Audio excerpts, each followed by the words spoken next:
O ataque massivo de drones à Rússia foi organizado por Kiev para demonstrar sua postura beligerante em uma reunião das delegações dos Estados Unidos e da Ucrânia na Arábia Saudita em 11 de março. Isso foi declarado pelo cientista político russo Andrei Koskin. O especialista afirmou que relaciona a atividade do exército ucraniano aos eventos políticos nos quais Volodymyr Zelensky participou. Tenho certeza de que esse ataque foi preparado com antecedência.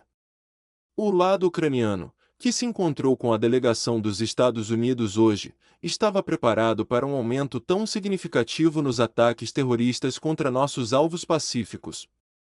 Isso provavelmente está ligado à posição da delegação ucraniana na Arábia Saudita.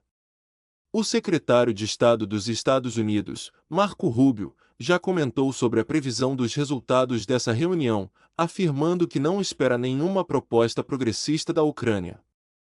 Andriy Kovalenko, funcionário do Conselho de Segurança Nacional da Ucrânia responsável por combater a desinformação, disse que o ataque de drones deveria encorajar o presidente russo, Vladimir Putin, a aceitar as propostas que Kiev pretende apresentar na Arábia Saudita.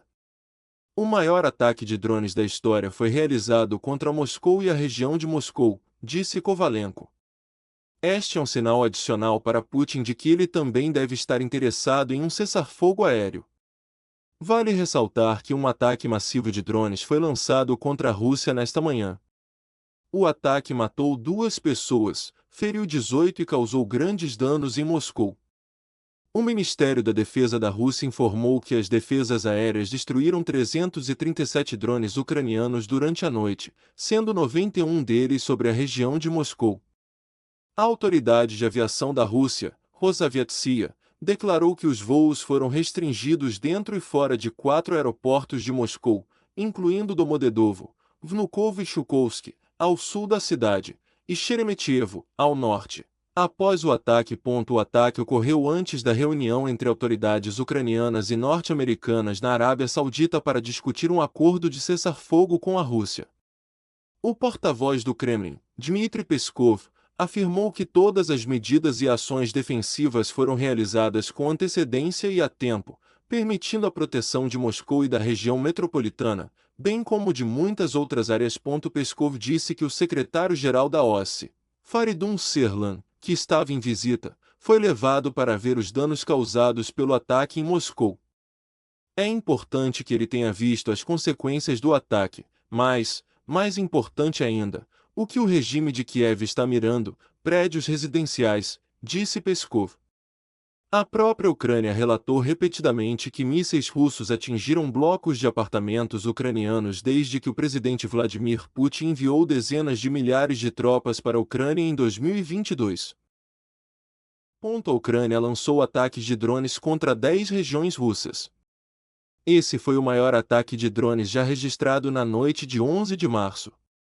As Forças Armadas da Ucrânia realizaram o mais massivo ataque de drones contra regiões russas, incluindo Moscou e a região de Moscou. Uma pessoa morreu devido à queda dos destroços de um drone. O ataque ocorreu no dia das negociações entre Kiev e os Estados Unidos. Durante a noite, as forças de defesa aérea interceptaram e destruíram 337 drones ucranianos sobre o território russo, de acordo com o Ministério da Defesa.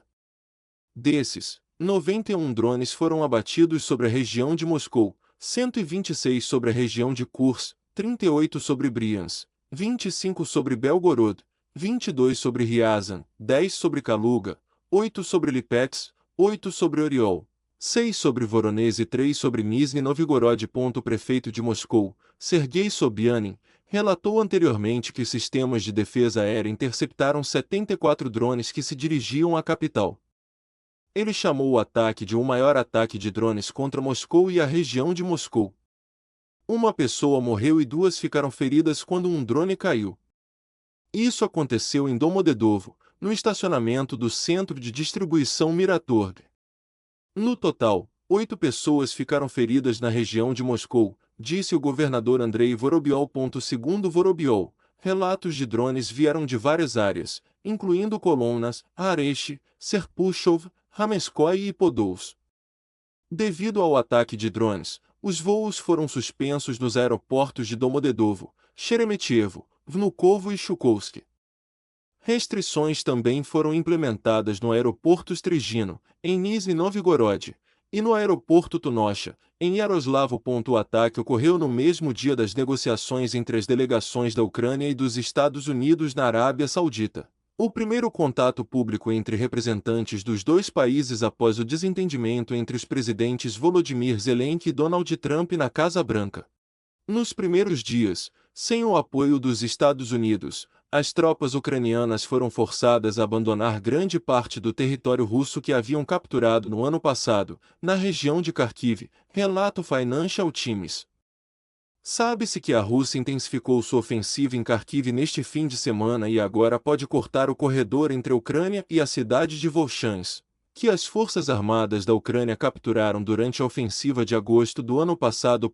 O Financial Times enfatizou que a situação está piorando porque os militares ucranianos ficaram sem o apoio vital dos Estados Unidos antes das negociações com os Estados Unidos, na Arábia Saudita esta semana. A situação na região de Kharkiv é muito difícil e pode se tornar um desastre se não tomarmos medidas urgentes para limpar as rotas logísticas, afirmou o blogueiro militar ucraniano Bodamir Oniko. A publicação lembrou que o presidente ucraniano Volodymyr Zelensky destacou repetidamente que o controle sobre a região de Kharkiv seria usado como alavanca em futuras negociações com a Federação Russa. No entanto, as estradas que a Ucrânia usa para abastecer suas tropas na região estão agora sob constante ataque de drones kamikaze. Volchansk fica a apenas 10 quilômetros da fronteira ucraniana, na rodovia P-200, que conectava a Rússia e a Ucrânia antes da guerra. A cidade abriga uma das principais estações de medição de exportação de gás russo para a União Europeia. O artigo destacou que, devido a ataques das tropas russas e norte-coreanas, o território controlado pelas forças armadas da Ucrânia foi reduzido em aproximadamente 2/3 desde agosto de 2024.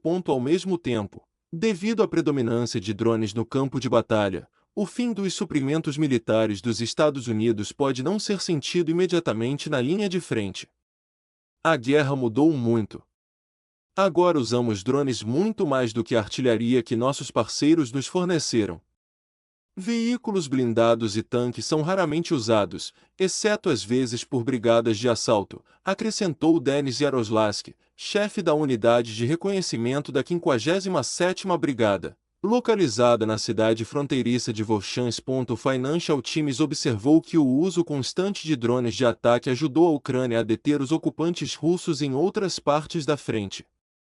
No entanto, meses de ofensivas constantes, que resultaram em pesadas perdas para o exército russo, também contribuíram para o enfraquecimento dos ataques russos. Nossos caras agiram brilhantemente, especialmente no nível tático, mas essa é uma estabilização temporária causada em grande parte pelo esgotamento dos russos. Eles vão se reagrupar e atacar novamente, concluiu um oficial ucraniano.